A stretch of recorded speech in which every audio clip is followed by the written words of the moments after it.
Hello दोस्तों, जय श्री कृष्णा। तो कैसे हैं आप सब दोस्तों?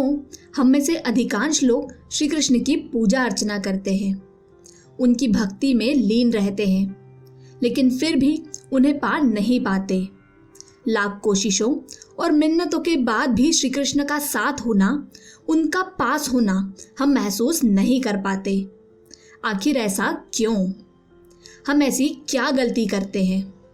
हमारी भक्ति में ऐसी क्या कमी होती है जो हम श्री कृष्ण को पाने से वंचित रह जाते हैं? इन सभी सवालों के जवाब स्वयं भगवान श्री कृष्ण ने गीता के अंतिम अध्याय यानी 18वें अध्याय में दिए हैं।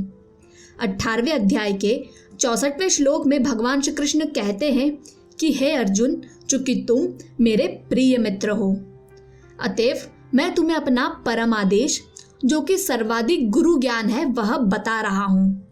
यह ज्ञान तुम्हारे हित का है, इसे ध्यान से सुनो। यह श्लोक कहने से पहले भगवान श्री कृष्ण अर्जुन को गीता का ज्ञान दे चुके थे और अब अर्जुन को एक अत्यधिक महत्वपूर्ण गुरु ज्ञान यानी कि ब्रह्म ज्ञान देने वाले थे। ये ज्ञान था श्री कृष्ण को पाने का, उन्हें अपना बनाने का। 18वें अध्याय के 65वें श्लोक में भगवान श्री कृष्ण कहते हैं, हमेशा मेरा चिंतन करो, मेरे भक्त बने रहो, मेरी पूजा करो और मुझे नमस्कार करो। इस तरह तुम निश्चित रूप से मुझे पा लोगे, ये मेरा वचन है। इस श्लोक में धनुर्धारी अर्जुन के माध्यम से श्री कृष्ण ने यह संदेश समस्त संसार को दिया है। उन्होंने बताया है कि किस तरह उन्हें पाया जा सकता है। कई लोग भगवान श्री कृष्ण का चिंतन तो करते हैं, उनकी पूजा अर्चना और भक्ति भी करते हैं, लेकिन समय, परिस्थिति और विचार आदि बदलने पर उन्हें भूल जाते हैं और ऐसे मनुष्य कभी भी श्री कृष्ण को नहीं पा सकते।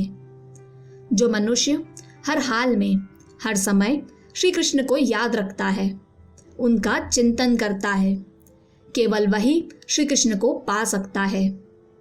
इस श्लोक में स्वयं भगवान श्री कृष्ण ने इस बात का वचन दिया है कि जो भी मनुष्य ऊपर बताई गई बातों को ध्यान रखेगा, उनका पालन करेगा, वो निश्चित ही उन्हें प्राप्त कर लेगा।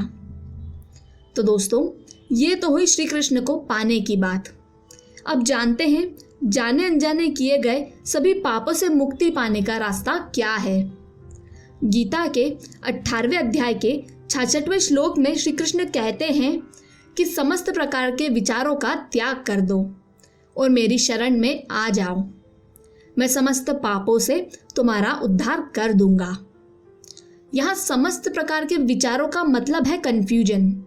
अधिकांश लोग हर समय तरह तरह के विचारों से घिरे रहते हैं, कुछ न कुछ सोचते रहते हैं, क्या करें क्या ना करें, ऐसे हजारों सवाल उनके दिमाग में चलते रहते हैं और इन्हीं सब बातों के बीच फंसकर हम भगवान से दूर हो जाते हैं।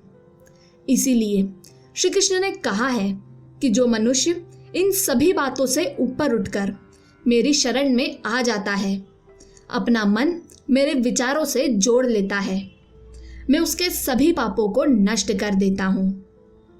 तो दोस्तों, ये है गीता में बताया गया श्री कृष्ण को पाने का और समस्त प्रकार के पापों से छुटकारा पाने का एकमात्र रास्ता।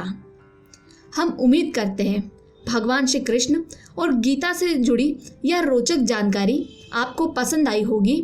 धर्म और ग्रंथों की ऐसी ही बातें जानते रहने के लिए हमारे साथ जुड़े रहें।